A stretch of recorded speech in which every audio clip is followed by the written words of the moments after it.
All right. Here we All are. right. What is happening, everybody? Welcome back, or welcome for the first time out there in viewer land. That's not really a place, but that applies to all the peeps. So, yeah, absolutely. You can hear me? Hello, hello.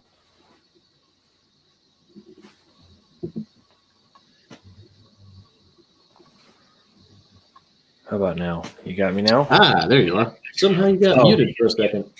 I think it's because the app on the phone shut off. I don't know why. Maybe. How dare you? That's twice for me now. My bad. All right. So yeah, forget everything I just said. So, welcome back to the Battle Bros podcast. I am Mac. This is my lovely cohort Alamo. I'm with Stupid. If you're watching it on the screen, that's awesome. I'm with this guy over here. If you haven't listened to the show before, welcome. We hope you like what you hear and or see. If you're watching it on one of the various methods that we put on the show, whether it's on the Anchor app, whether you're going to listen to it later on Spotify. Right now, we're live on YouTube, as we are every Friday night at 9 o'clock Eastern Standard Time. We are so happy to be back on the show. And this has, become a passion project for the both of us for sure. This is something that we absolutely. We love to do this show. If you haven't joined us before, we're just two guys that, have been friends since high school. And we're like, yeah, let's put on a podcast. I don't know anything about that. Let's figure it out. Okay. So that's in a nutshell. That's how shit got started. So yeah. Pretty much me. So, for this week, what we're going to be talking about. So last week, just a little bit of a recap. We ended up having a special show for episode 10 for the 20th anniversary of 9/11.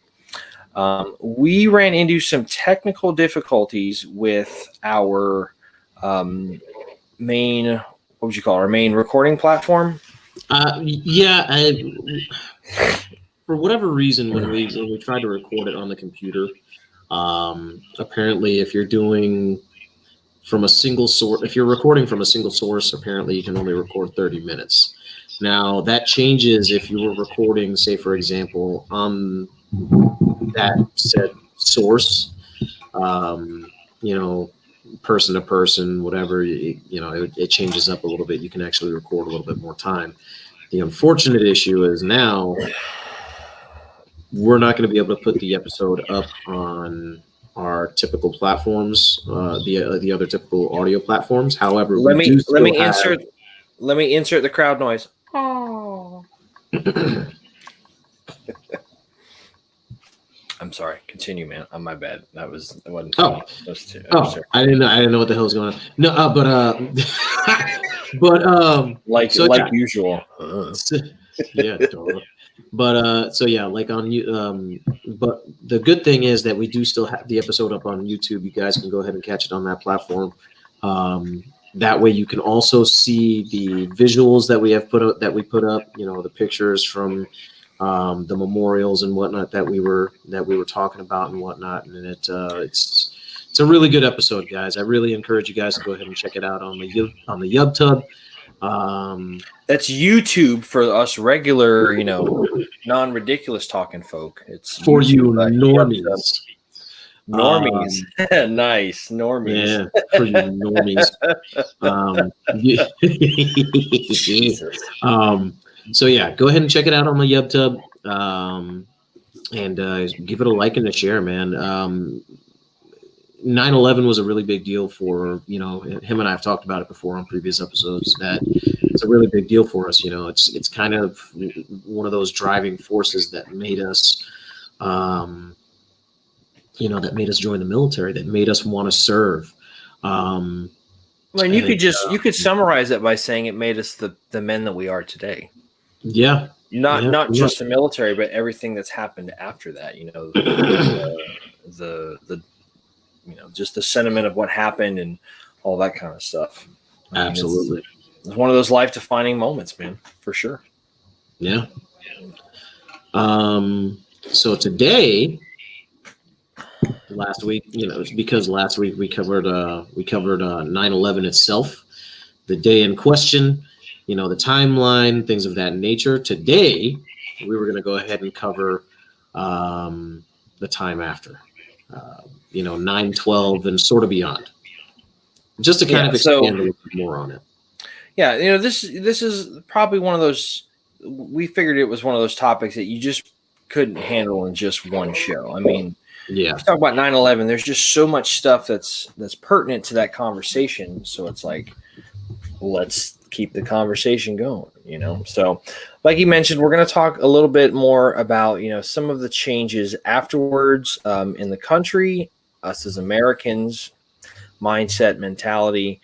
But it's going to be a little bit of a different conversation because we're going to talk about some of the effects that were both good and bad. Yeah.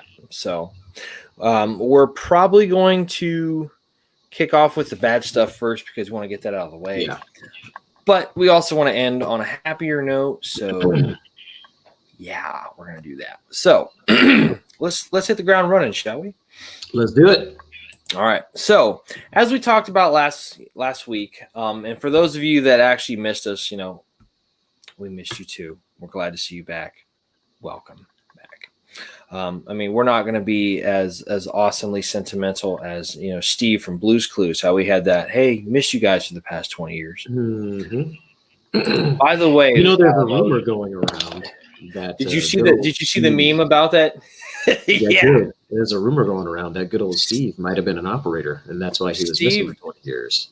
Steve might have been a fucking pipe hitting bastard. It's like, yeah. to pull the old John out of the bag. Nice. Yeah, nice. That's pretty badass, bro. Yeah. So, all those memes are great because they're funny. If it's true, that makes it that much more awesome. It's not, but absolutely. What keeps the world going around and keeps us all sane.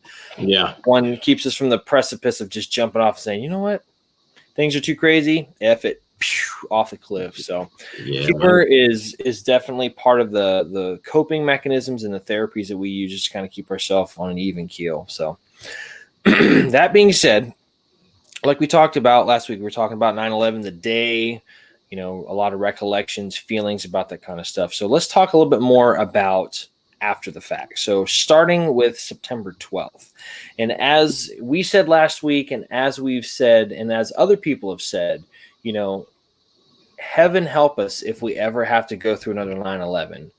But I would surely go back to the country during September 12th because there wasn't left and right. There wasn't red and blue. There wasn't Democrats and Republicans. It was not, this group versus that group versus this group versus that group. It was Americans. We were all together because something so grievous and so heinous had happened that we were like, oh no. Let's all lock arms and say, abso-fucking-lutely not, never going to happen again. And that's what we did. Right. Just the stories of people, your retailers selling out of American flags and people just coming together, it's really awesome. Now, that's, I'm sure, what a lot of people remember, and that's great. Yeah. However, while we were talking about this show earlier in the week, we kind of did some research on some things, and there's a couple of things that have kind of come up. So I'm sure, if you think about the post 9/11, sentimentality and mentality of the country afterwards, there was probably a good portion of folks, and this is not, so I want to preface this by saying we're not trying to single anybody out. We're just facts. This is an option for the facts' sake. Exactly. Sorry, getting a little parched already. So one of the things that we found out about is there were certain ethnic groups that unfortunately became victim to and the phrase that I found that was probably the most apt description of this is called, somebody coined it as the post 9/11 retaliation. Okay. So there was a lot of anti-Islamic sentiment from the fact that 19 guys. Now let's look at the facts here, people. Yeah. 19 guys did some heinous shit. Not everybody, I can tell you, having an Alamo here can tell you as well, having been to the Middle East, not everybody of that particular ethnic background is bad. There's a lot of really awesome people. I mean, we had, when I was in Afghanistan, we had an interpreter named, I believe his name was Muhammad. And one of my favorite pictures that I took over there was, I'm sorry, it wasn't Muhammad. His name was Abdul. I'm sorry. I don't know why the hell I said that. His name was Abdul, and he was a younger guy, and he could kind of relate to us because he was in a similar age group. But I have a picture of him, and there was an Air Force chaplain that was kind of visiting all the different FOBs around the country.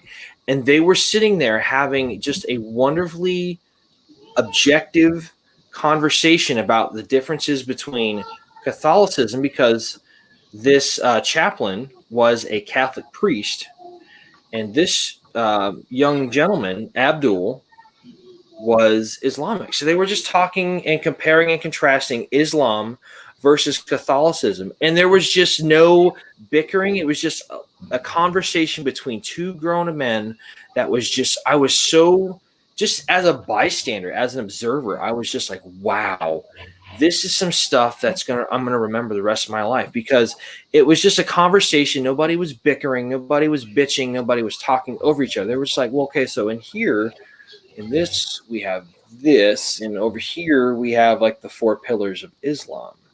Yeah. Catholicism, we have all this stuff. And Alamo, you're actually, you're up in the Catholic faith a lot better than I did. My parents were Catholic, but Yeah. Well, I grew up Catholic, so. Right, that's what I meant. My parents are both Catholic, and my mom said, hey, I wish I would have let you grow up in more of that exposure to that kind of stuff, but we just, unfortunately, we didn't. I went and had some exposure to it on my own, basic training and other times and stuff. But I mean, continue on with what I'm going here, man. About stuff. Yeah, well, Catholicism.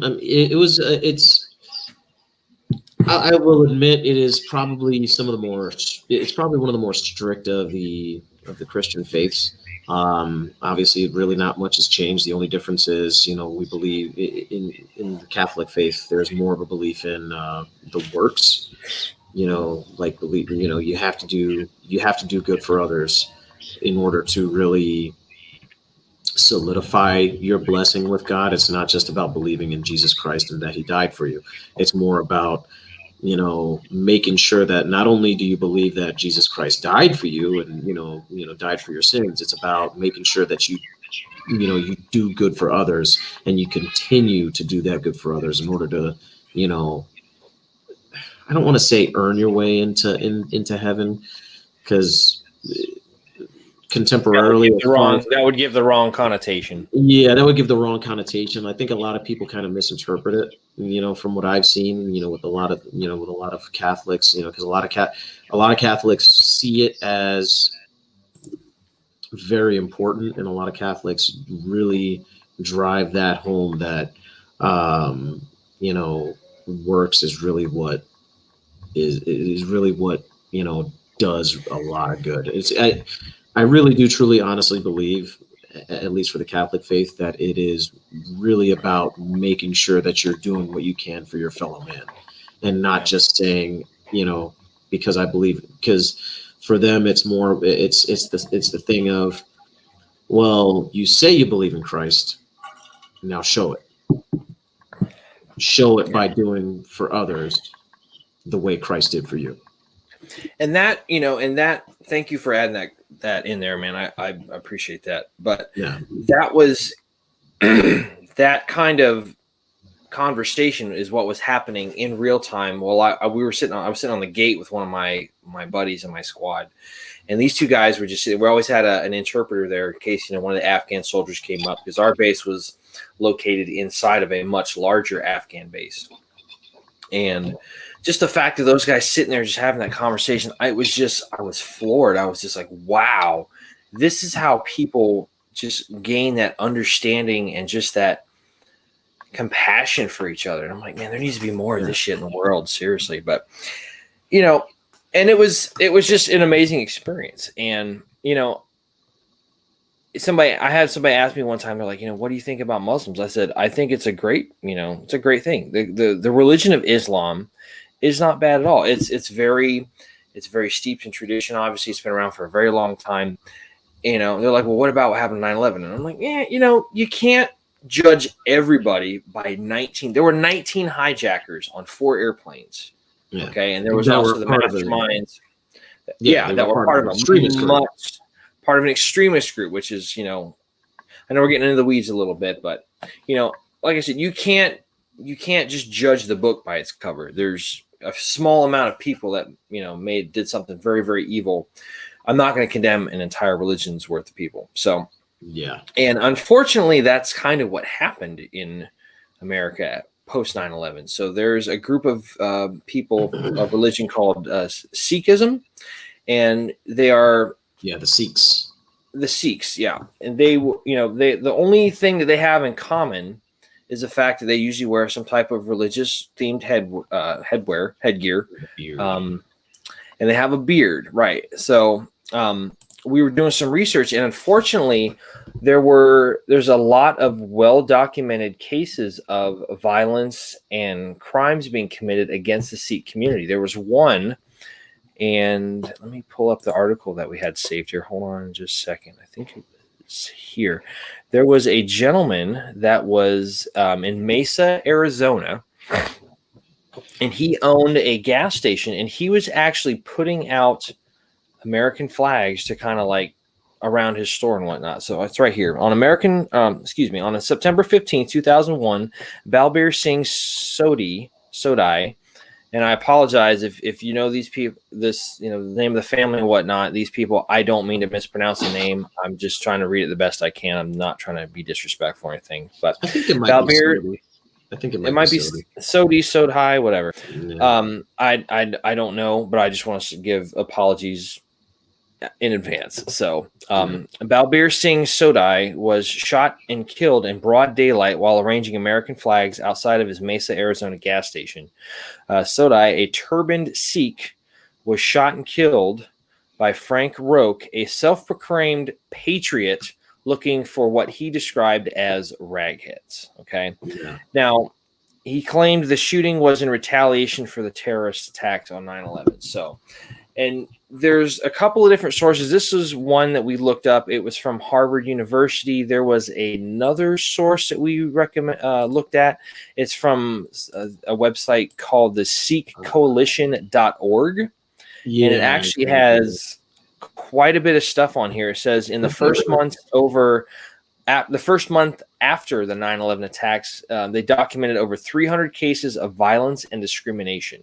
Later on, the FBI recorded over 9,000 hate crimes as in 2008 out of a population of 300 million in the U.S. 10% of Sikhs from the San Francisco Bay Area reported being the target of hate crimes during the same period when they surveyed over 1,000 Sikhs in that same geographical area. They also talked about there were several high-profile murders. There was one where they desecrated a Sikh Gurdwara, which I believe is what they like their term for the place of worship. Like, I was gonna say like their holy house, yeah. Yeah, like you have church or mosque or why am I drawing a blank when we get to this stuff, dude? I hate how I do that. Or the synagogue, like synagogue for the people of the Jewish faith and all that kind of stuff. Thank you. You were I know you sent me that. You're like, let me send it to him. So appreciate that. But yeah, so I mean, unfortunately, you have people that are being targeted just because they may have similar complexion or how they look or how they adorn themselves or whatnot. These guys aren't even they're not even from the Middle East. I mean, they're from India. Yeah. They're from the Punjab region of India. And it's like, unfortunately, it's like they just got roped in with everybody else. And it's like, that's not cool. That's not cool at all. And, Alamo, thank you for helping me, bring that up as a topic point, because I was completely ignorant to all this. I'm just looking at this and I'm just like, oh my God, it's terrible. You know, you Well, don't. Go ahead. Well, no. I was just gonna say, like, you saw a lot of that happening, and it was, for me, like, it just really bothered me because it showed that there was a lot of ignorance as to where it showed that there was a lot of ignorance to what the American people understood, or I should say, what the American people understood was, I guess, where these people came from, that, you know, where the people were that attacked us came from, and relating it to literally anything that's, you know, outside of our borders. You know what I mean? And it was just like, kind of like, you know, knowing some Indians, you know, it's like, dude, like, no. I've met several, you know, folks from that ethnic background. And it's like they're wonderfully nice people. Like, you know, they would literally do almost anything for you, if not everything for you. And to lump them in with 19 assholes. Yeah. You know, I guess shirt off their back. I was just thinking about it too. It's kind of, you know, to put it in perspective, it's like when you have a whole company or a whole platoon of people out there, and one guy messes it up for the whole group, and it's just like, yep. Okay, he wants to mess up for the group. Too easy. Got it. Half right, face. And then everybody's in front leaning rest, just getting the shit smoked out of him for an hour on end. And it's just like, yep, stupid. So, or as like one of my drill sergeants like to say, making the windows bleed. Yeah, making the windows bleed. That's good. So, you know, and on one hand, you know, and please understand, again, as I said, we're not trying to, you know, glorify any of this. We're looking at this strictly as historical reflection and observation. You know, I can understand why people would have these kind of hateful feelings towards each other.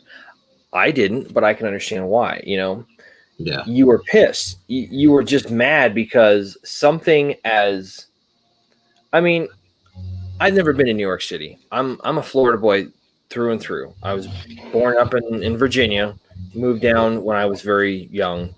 Never been up to New York, but like that's something that is just as the New York Yankees cap is such an institutional thing. To the U.S. Like, you may not even like baseball. You may not even know where New York City is, but you've got, you know, there's people around the world that just have one of those hats because they're like, America, you know, and like it's just such this great symbol for freedom and opportunity and all this other stuff. And to see it literally just shaken to the foundation by what happened on that day, you're just like, holy crap, you know? So yeah, you know, it's kind of like, you know, Winston Churchill during World War II, you know, when the Japanese attacked Pearl Harbor, he said, America just won this war because he understood what might and what action the Japanese Empire awoke on that fateful day on December 7th of 1941. Like, everything sprang into action, yet everything just automatically stopped and people started turning into war production. You know, they went from making typewriters and sewing machines and all this stuff to making, you know, weapons of war. You know, it just happens, that kind of stuff. And it's the even crazier part is you got to remember, like, a lot of manufacturing, you know, just, you know, everything from vehicles to steel production, everything. I mean, if you were in the steel business, you were freaking making bank. You were rolling in the dough because, I mean, you were selling to weapons manufacturers, you were selling to vehicles manufacturers, you were selling to literally everybody to make your money. And then to take that one step further, you also had getting everybody at home involved. Recycle for the war effort. Everything was about the war effort. You know, recycle all the metals you can. Buy bullets for Johnny overseas, you know, so Johnny can come marching home. And it was just all these patriotic images of people going out and doing their part. And it was just like everybody was so vested into it. And in a way, after 9/11, everybody was too. I mean, you have all these, you know, different things like there's that warship, the USS New York, which was actually the hull and the keel were actually made from 7 tons of steel that was recovered from Ground Zero at 9, from the World Trade Center at Ground Zero and stuff. So that, and it's just these moving patriotic images. And then like that time that there was, I think, an image I saw of it where it was the first time it came to New York for Fleet Week, which is a big thing for the Navy. They have all these ships that come in and dock, and you'll see guys all over New York in their dress whites and their Cracker Jacks and all that stuff. And it's a moving image. It really is cool. But just to unfortunately get the wrong type of person because of how they look, like it's unfortunate. It really is. And it's just it's awful. And to be fair, it's like we can do better. Absolutely. We can do better, especially nowadays. It's like, come on. So yeah, I mean, when you think about, especially nowadays, you think about how connected the world is now. You figured you'd be able to learn about the different cultures and the different places. And it's funny too, because like I look at it, and again, this is one of those things where here on this show we don't want to get political, we don't like to, but when it kind of relates to what we're talking about, we may toe that line a little bit. There's kind of that's a good way of saying it. I was also going to say there's kind of no way around it really. And you look at the way things are happening now, and like there's still people in, like, even with the whole interconnected web that we have with social media, things like YouTube and everything else, like we as an American society are still incredibly ignorant about what's going on outside of our borders, outside of our country. Hell, man, think about this. How many guys do you know that still live in the same town where they went to high school? It doesn't have to be where we went to high school. Just people that, it's what's that movie with Ryan Reynolds, Just Friends? Is that the one where he goes back and he goes to that bar and he sees that guy walking around, and the kind of like that stereotype of the kind of person where they're still hanging out at the bar wearing their high school letter jacket with all their achievements on it, but they haven't done anything else after that. Like I was, unfortunately there's some truth to that. Like the world's a big place, and I'm sure as hell glad that I went to Afghanistan, not getting into all the stuff going on there now, but like it opened my eyes. It made me understand how big the world was. It's not just, okay, here's our country and there's everything else. Like just going to all these different countries, like, being of Irish descent and actually going through the airport in Ireland was just freaking amazing. I went through the airport. I went through the airport in Ireland. I actually had like a 2-hour layover there on my way home. Yeah. And I'm not gonna lie, I think I had myself a Guinness or something. But it was cold. Yeah. It was cold. But everybody over there is just so nice. Like they're just, and they see you in your uniform, like, oh, going over to fight to get fight, are you? Here, have a point. I'm not making fun. I'm embracing my Irish side. I'm not making fun of it, people. So let's just not get in the weeds here. But I mean, just seeing Ireland and seeing, like, when we flew through Germany on the final way home. We were in Turkey. We didn't get to see much because we couldn't get off the plane. But just all the different places that we've gone to and meeting different peoples, and you realize how different people are, but you realize also, even though they're that different, people are just people. Kids are still going to be kids. Like kids will, over in Afghanistan, dude, a soccer ball is a magical thing. You give a bunch of kids a soccer ball and they will play with that thing all day long. And it's just so fun to watch kids being kids, man. Like it's awesome. It's a wonderful thing. But just going out and seeing the world and experiencing different cultures, like there's a lot to be said for it. It's something that it should be kind of required. Like if you get the chance to go overseas and travel abroad, albeit, I know with things going on right now with, health concerns and this, that, and the other, and, safety and general well-being, I don't know when we're going to get back to that, but hopefully one day we will. I would love to take my kid to Ireland and stuff. So not to dad brag here, but last week I took my daughter to the library, and it's so interesting to watch her pick out books. She will just pick out the most randomized stuff. She's almost like a grown woman in a shoe store. I want to see every pair of them some bitches. Bring them on out here. It's funny, right? And she'll just come up with this wide assortment of topics and books and stories, and it's fascinating to watch. And she comes up and she's got these two books talking about pray with me at the mosque and pray with me at the synagogue. And she says, Daddy, I want to learn about the world. And I was just like, oh, wow, that's awesome. Yes. Like, she's got that awareness.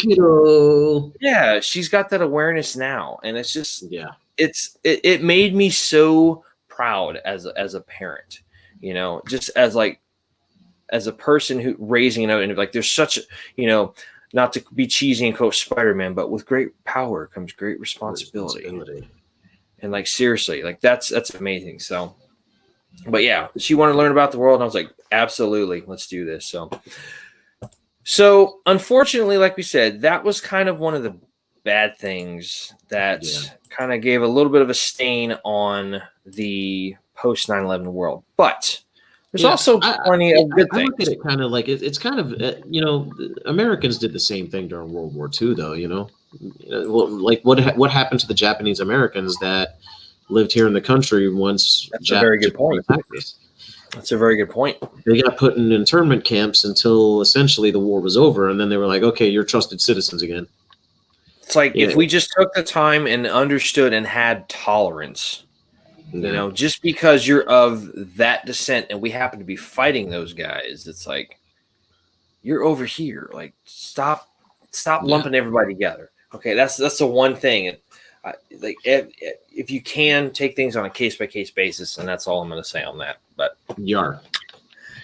So, like we talked about, that was kind of one of the negative aspects of it. But as we said earlier, with September 12th and going forward, there was a lot of good that came out of it, and a lot of that is pertinent nowadays. So with the passing of the 20th anniversary of 9/11, there was a lot of specials or kind of exposés, I guess you could call them, on TV. Like NBC had some, Fox had some, Netflix, and one of them, or Nat Geo.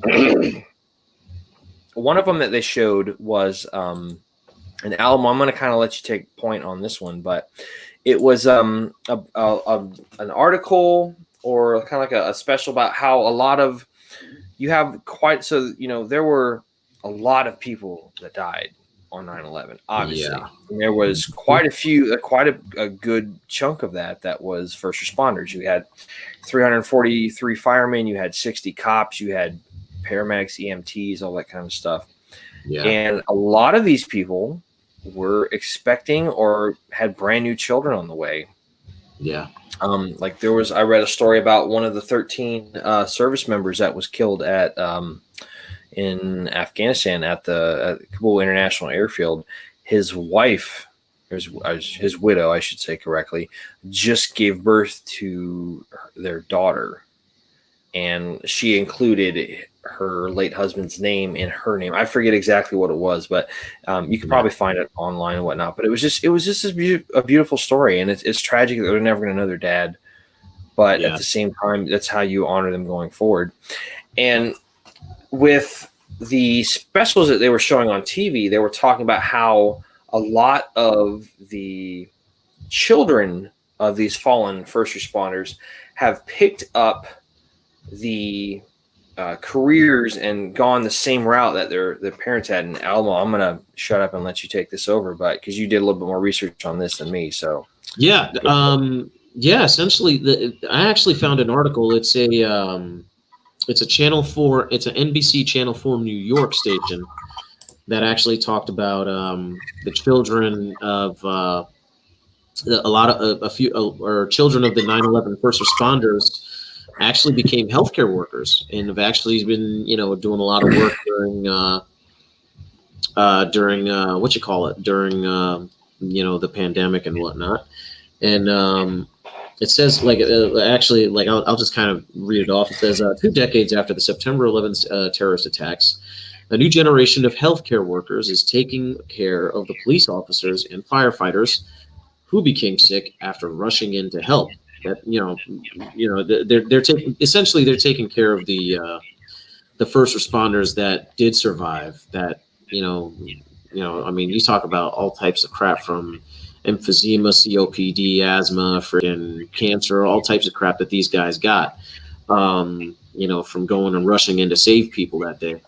Some nurses and doctors were inspired to go into medicine by their first responder parents, whose cancers, lung problems, heart disease, and other illnesses show up years after working in the World Trade Center pile, the smoldering rubble of the fallen towers, and other toxic sites.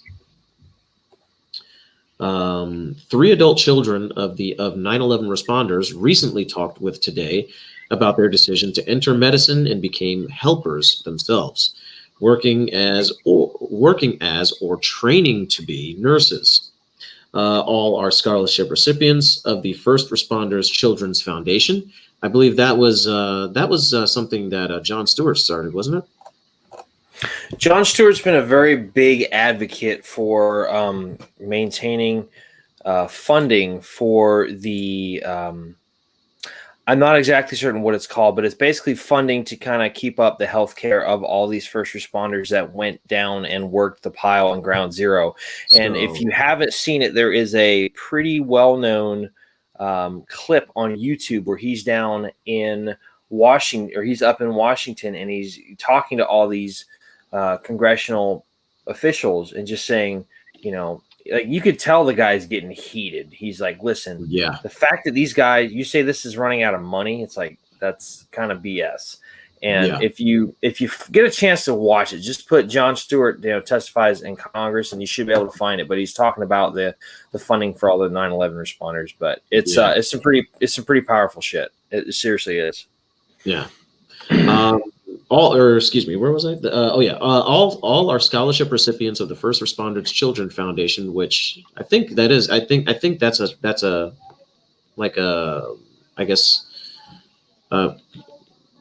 derivative of it. I'm not sure. Which provides financial support, including help with college tuition to kids who have lost a parent in the line of duty, and to families enduring financial hardship because of the death. I believe here it's one of the children. I believe it looks like her name is Maya Hunt, and her father was Jeremiah Hunt. She says, my mom always says that she was the glue and he was the glitter, because he was the one who took us to all of our annoying One Direction concert. Maya Hunt, now 21, said of her late father, an NYPD sergeant named Jeremiah. So listen, okay, you got 2 boys. Yeah. We're both parents, but you got 2 boys. I got a daughter. So I know I'm going to end up going to some little freaking like Bieber-ish or One Direction concert. Unicorns. Oh, God. I'm dreading that moment. I'm just going to take a flask in my hip pocket and be like, whoop, get a little tipsy. So, anyway.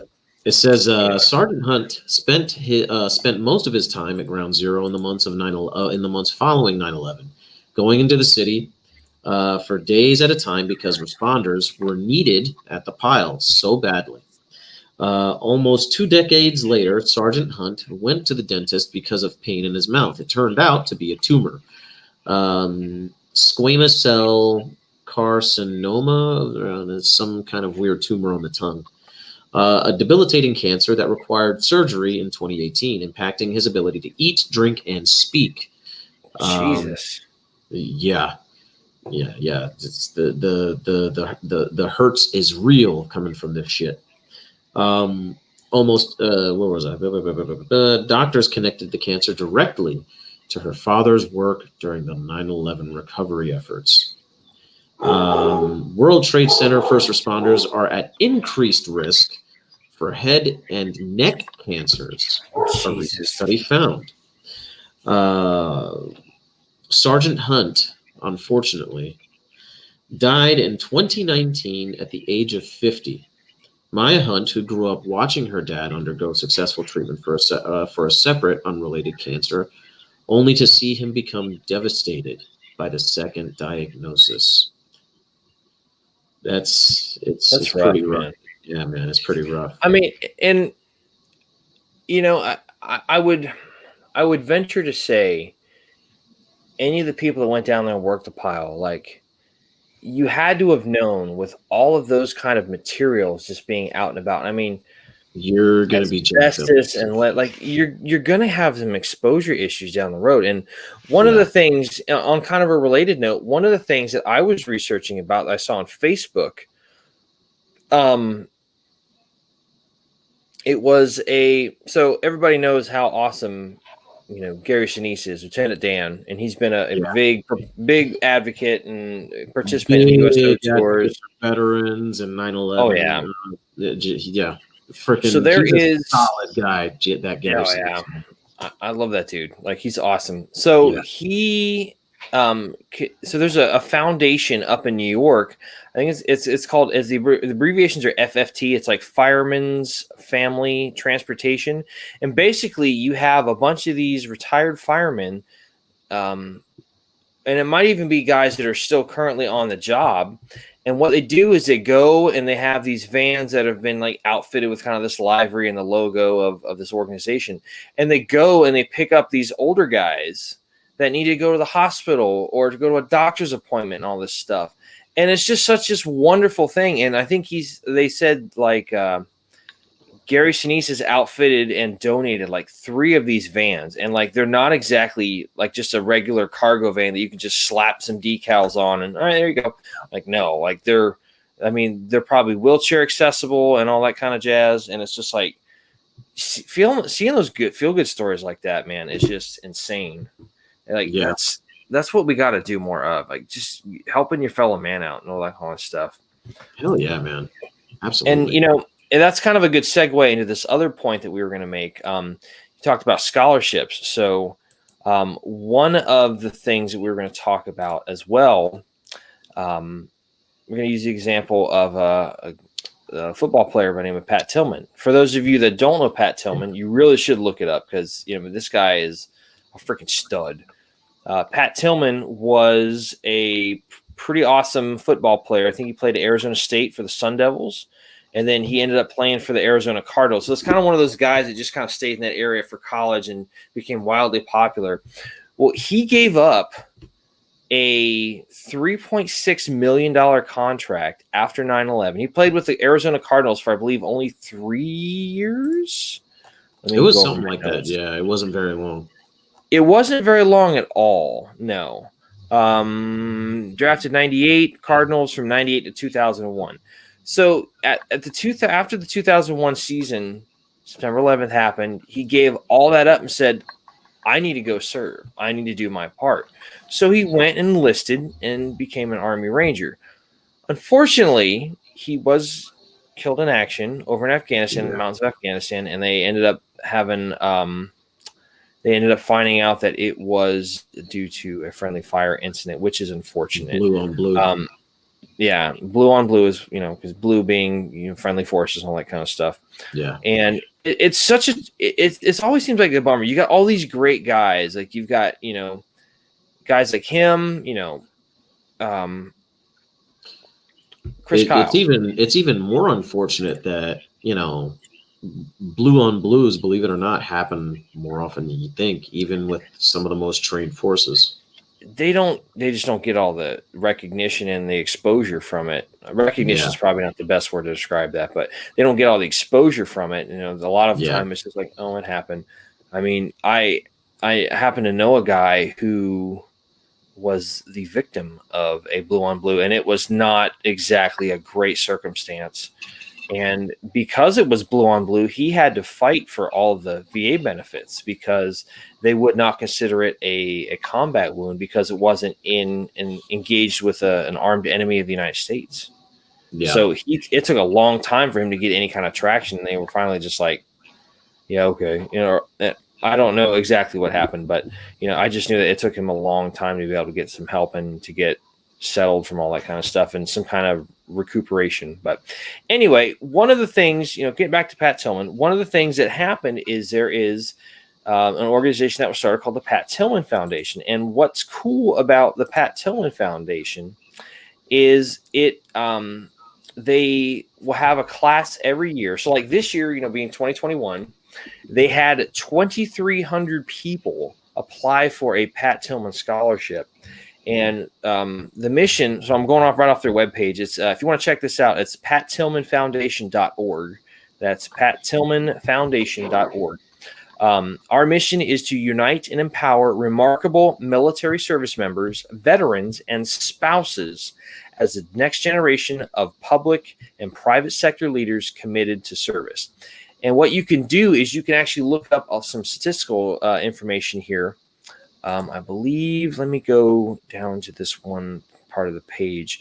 So this has been going on for, I want to say it's a while, but so let's see. Here it is. Okay, perfect. So since its inception, the Tillman Scholarship Program has evolved into a world-class community of military service members, veterans, and spouses, accepting 2.5% of applicants based exclusively on merit and potential for impact. So to date, they've been invested $22 million. There have been 754 Tillman scholars that have graduated from 166 universities. They have a average GPA of 3.6 with a graduation rate of 98% and an employment rate of 96%. And they even actually break it down even a little bit further here, Alamo. I don't know if you have the page up, but I'm just going to go over this too. So they actually break it down by military branch. They've got 49% of these people are Army in one way, shape, or form. You've got 18% that are Navy, 16% Air Force, 16% Marines, and 1% Coast Guard. There are 48% are officer versus 52% that were enlisted, and then 1/3 female versus 2/3 male. But one of probably the more well-known people that has become a Tillman Scholar is a guy by the name of Johnny Kim. Johnny Kim enlisted after high school into the Navy, became a Navy SEAL, was awarded for some deeds in combat. I think he was decorated with the Silver Star once or twice or whatnot. Went and got his commission. Then he went to Harvard Medical and became a doctor, became a physician. Him's a Navy SEAL and a doctor. He can kill you and fix you. Kill you and then save your life. But wait, as they say, there's more. Now, as of 2017, he is an astronaut with NASA. It's like, that's pretty damn dope. It's like you go from being a Navy SEAL to being a doctor, then doing a doctor thing, and then doing being an astronaut. It's like, okay, what else can you do? Because that's pretty awesome. And you can actually go down there and before we started the show, Alamo and I, being from the Tampa area, I just happened to catch one guy who I don't remember the name offhand, but he is actually going to USF, which is he's going to, I think it was Burns or something. JB. It was Burns. It was on the website. Yeah. He's one of the 2021 Tillman scholars, but basically this guy went and he enlisted, served with Ranger Regiment, ended up serving with Special Forces for, I think, Josh Burns. Josh Burns, yeah. And now he's going to get his master's in psychology, and he's going to go get his doctorate in counseling psychology with a focus on combat-related mental health. So it's like, there needs to be more of this kind of shit. So, there's definitely, that's definitely one of the good things that came out of it. Like, you have all these military members that are taking their focus and changing it and using their experience. Like, you know who Tom Spooner is, Alamo? Sounds familiar. Tom Spooner was a guy that was with, I think, Special Forces. He might have even been with Delta, but he has a place down, I think, in Texas or Oklahoma called Warrior's Heart. And they're all about recovery, like, TBI, alcoholism, you name it, they do it. And like, you see this guy, and, not to label him, but he looks like a hippie, like right out of like post-Vietnam type stuff. He has great big old bushy mustache and stuff. And he's not a great big jacked hulking dude. He's just kind of an unassuming dude. But this guy used to be a legitimate badass. Like, he was a freaking pipe hitter. Yeah. And now he's all about helping his fellow vets. And it's like that spirit that's one of the things that I'm most proud of coming after 9/11 and September 12th and going forward. It's just that sense of community. I mean, yeah, I've said it once, I'll say it 1,000 times, GWAT veterans, it's a very special group because we've shown how driven and how tenacious and how we just aren't going to forget one another. And it's so great to see all these different veterans with their different businesses and opportunities and all this stuff. It's just, I fucking love it. Like, it's just, it makes me so proud. And not to mention just how driven we are to make an impact, and I think that's a big part of the reason why you see a lot of, and I mean a lot of GWAT veterans like starting their own businesses. You see a lot of guys doing, their own thing, really, and it just comes down to that. I've got to do something because I can't just sit on my ass and do nothing. Yeah, I mean, if you had the opportunity, it would be interesting to see, like, if you could take the technology we have now and send it back 50 years, and what kind of sense of how different would have been, how different it would have been. Excuse me, I had a case of mush mouth there. How different it would have been for Vietnam vets to have the sense of, having that sense of connection and being able to connect with other people. Would they have faced the same type of hardships in a social setting?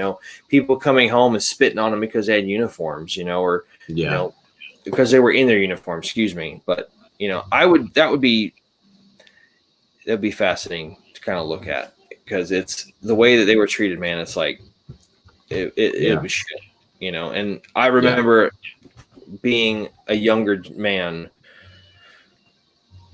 probably in my mid-20s, working in retail, and I met a Vietnam vet, and he's like, "We're gonna make sure that the shit that we went through doesn't happen to you young bucks, because that's not cool, and that was horseshit." And I'm like, so I've always kind of had that kinship. That was my dad's generation. My dad didn't serve, but several of his friends from high school did. And they're some of like the coolest guys I know, legit. So but anyway, that kind of does it for our talk on 9/11. The legacy of 9/11. We didn't go over what the episode was called. Yeah. The legacy of 9/11. So, a lot of good stuff in here to talk about, good and bad. Please, by all means, tell us your thoughts. If you're watching on YouTube, feel free to leave a comment and stuff. We're going to start closing out the show, and we're going to just go over a couple of things real quick. Elmo, if you want to bring those banners up as I'm going through them. So, absolutely, Bill. So as we're going through all this stuff, we were kind of, as we've developed the show, we came up with the Bros Code, and the Battle Bros Code is just kind of like this mantra to just help you keep going, kind of help you stay on track and, stay on mission and whatnot. So all you got to remember is the word bros, BROS. The first one, be tenacious. If you're going to do something, do it to the fullest of your ability. Don't half-ass it. Don't pussyfoot around it. Get it done. Get it done to the best of your ability. Accomplish the objective and move on. And that's all that has to be said about it. Okay. R, refuse to surrender. There's going to be times you get sideways. You may have to take a step or two back. You may have to take a step or two back to sidestep to go forward again. That happens. Don't let it beat you. Don't quit. Keep fucking going. Too easy. Sure. Oh, Obliterate your obstacles. And as I said, with refusing to surrender, there's going to be obstacles in your way. Sometimes you got to crawl around it. You got to crawl under it. You got to climb over it. Sometimes you got to blow the bastard up. Don't let it stop you. Keep going. Be an animal and accomplish what you got to accomplish. Bangalore, that shit. I haven't heard Bangalore in a long time. Wow. And the last thing that's most important, S, seek help from a friend. Okay. There's going to be times in your life when things get you down, when you need to talk to somebody. Remember, September is National Suicide Awareness Month. Okay. And that's important. 22 veterans a day. And that's why, I wear that every single day. 22 veterans a day, unfortunately, make a permanent solution to a temporary problem. And we want to prevent that as much as possible. That's, we want to remind people that, hey, you're here for a reason. Your story needs to be told, and you need to connect so we can keep this community strong and make it stronger as we go on. So in the event you get a little bit twisted, you get things sideways or whatnot, you can always call the suicide prevention hotline, which is 1-800-273-8255. Again, that's 1-800-273-8255. Okay. There's always an option. You never have to take the crappy way out, and we don't want you to, because that's how this got started. A good friend of ours took that same way, and he had some demons, and I don't know if he didn't reach out to anybody or whatnot. And I'm not trying to say anything bad about the guy. I love him to death. We both do. We both worked with him, and he was just a funny ass dude. And if he was here, like, I would seriously be drinking a beer with him because he was hilarious as hell. But we don't want others to have to go through that experience, because all it takes is someone reaching out. All it takes is someone just saying, hey, let's talk. You talk, I'll listen. All good. So that's kind of what our mission statement is, and we're going to drive that home every single time we do this podcast. We're I guess you could say we're two men on a mission. So, in the spirit of other GWAT veterans, this is what we're here to do. This is what we're supposed to be doing. So we're here doing it, and we want you to please share us with your friends. Yes. Please let them know about us. With the exception of last week, we had some the issues last week, as we said. Make sure you're watching the timer, Alamo. That we're almost at an hour. Yeah, we're good. Okay, we're good. Okay, sorry. I just wanted to make sure we didn't have any issues. As I said last week, we kind of had some issues technical wise with our recording software that we use. As much as we love to do this show, and as fun as it is to be in proximity with each other and just feed off of each other's energy, last week was amazing. Yes, it was. You can, we had a good damn time doing this show. But you can catch our show on YouTube. There's a lot of different ways. If you want to listen to any of our past episodes 1 through 9, you can go through the Anchor app. You can go on Spotify. You can go on Apple Podcasts. Alamo's putting a link up right now on the screen if you're watching. If not, go to Spotify. Go check it out on YouTube, because you get to see what we look like. He's handsome. I'm working on it. So, but I mean, yeah, I need a haircut. You just got one. So, but anyway, like we said, I do it myself because I'm there. You go. I'm not that good. So, like we said, folks, we appreciate, and we, I'm sorry, I totally brain farted there. We appreciate you watching the show every week. It gives us a sense of purpose. It gives us a sense of mission to get our message out and get our story out about our friend John. That's how this all got started, like we just said a few minutes ago. And, I would hope that if no one ever had to go through the effects of a suicide, then that's a step in the right direction.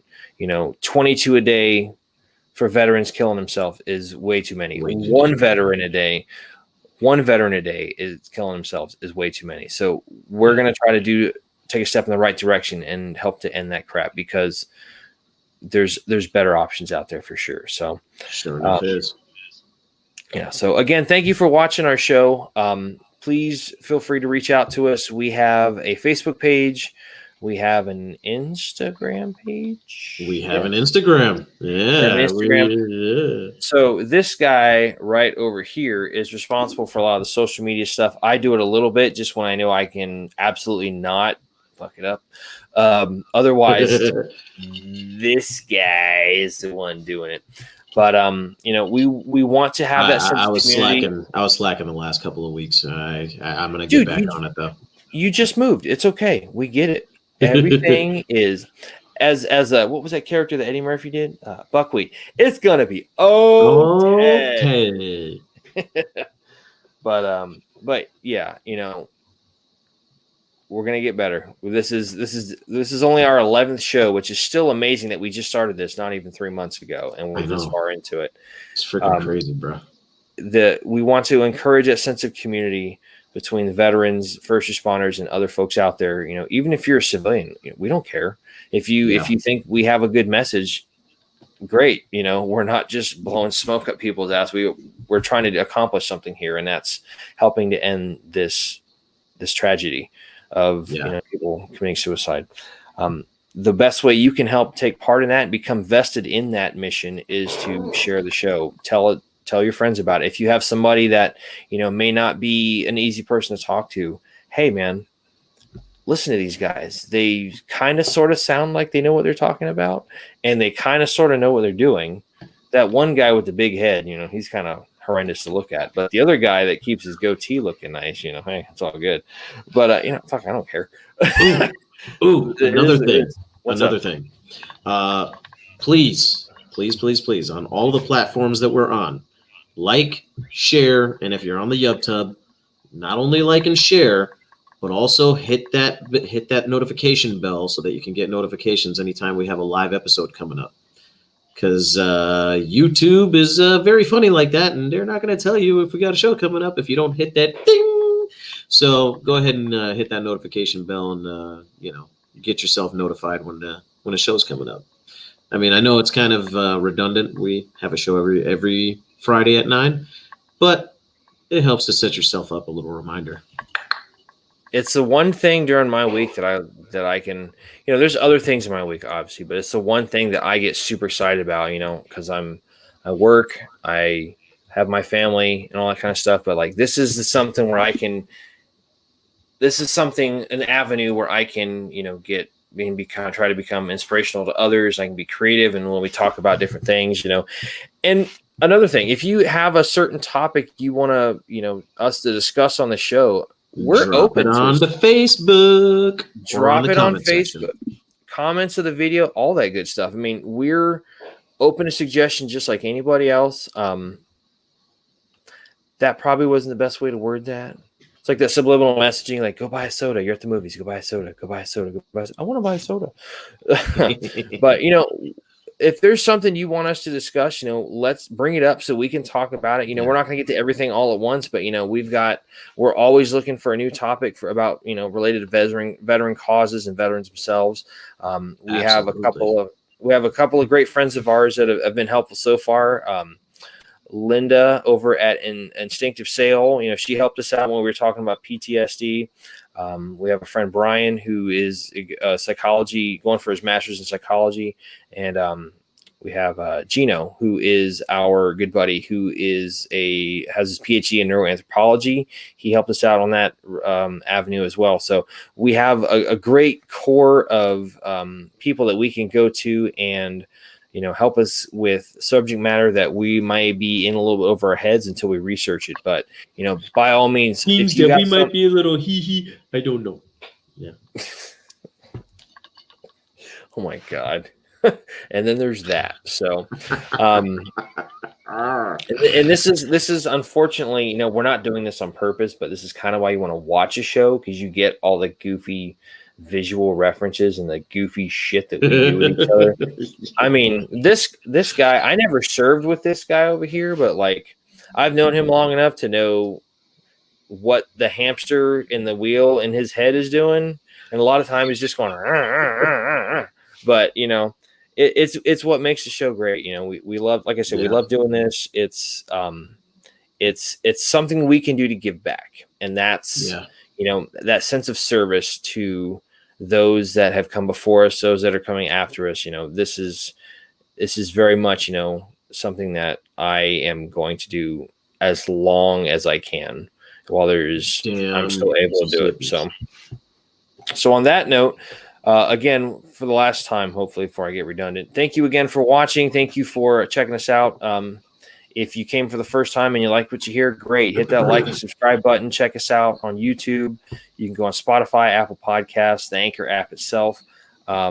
I don't know that we're going to be able to get episode 10 onto any type of platform because of the issues we had, but you can catch it on YouTube and play it in your car when you're taking a drive. It's a good hour long. It's at least something that you can maybe you might find something interesting to talk about. Maybe it's just background noise. You can stop from hearing your kids screaming in the backseat. Johnny won't leave me alone. Tell Timmy to stop hitting me. I mean, hey, whatever you got to do on a road trip, so whatever. But I hit Marcus by accident. How do you hit him by accident? Well, I was punching, and then his head got in the way. A friend of yours or in your house? That's classified for the moment. I will neither confirm nor deny the details of the story. So, but yeah, that's funny. Yeah. So on that note, keep loving each other, guys. Just keep each other in line. Like I said, and look out for each other. And once again, I think we've kind of repeated ourselves enough. So this is Alamo and Mac from the Battle Bros podcast. We're going to sign off, and we'll see you guys next week. Look out for one another. Be nice, be kind, and yeah. Get into the bro zone. Get into the bro zone. Until then, we'll see you all next time, and have a good week. And thank you for joining us. We love y'all, and we'll see you next time. Yeah.